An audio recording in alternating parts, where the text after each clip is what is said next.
Imagine two people. One wakes up at 5 a.m. every morning, exercises, reads books, never skips work. The other keeps saying, "I'll start tomorrow." Now here's the strange part.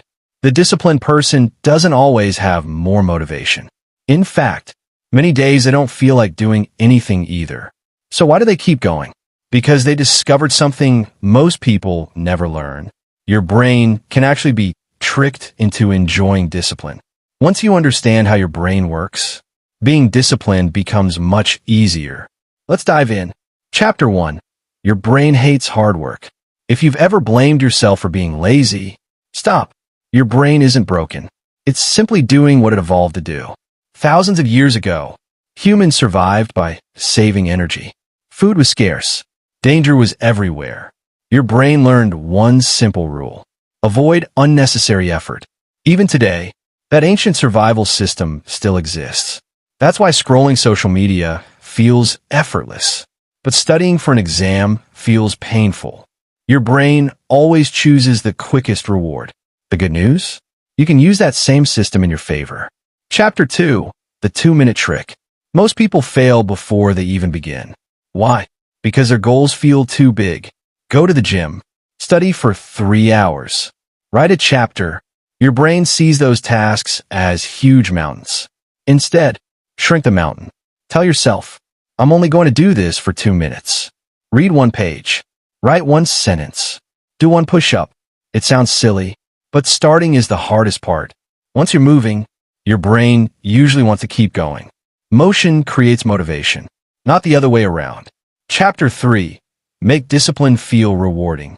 Here's another problem. Your brain loves instant rewards, but discipline usually gives delayed rewards. Exercise today. Results come weeks later. Study tonight. Better grades come months later. Your brain gets bored, so create an immediate reward. Listen to your favorite music after working. Enjoy a healthy treat. Mark an X on your calendar. Celebrate every small win. Your brain starts connecting effort with pleasure. Chapter 4. Design your environment.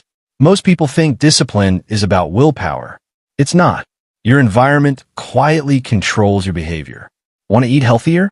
Don't leave junk food on the table. Want to read more? Keep a book beside your bed.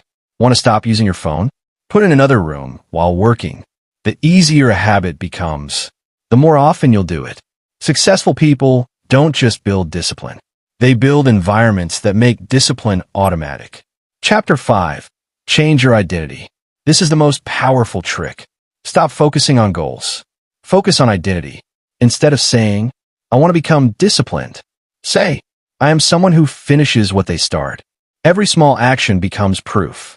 Each workout, each study session, each healthy meal. You're casting votes for the person you want to become.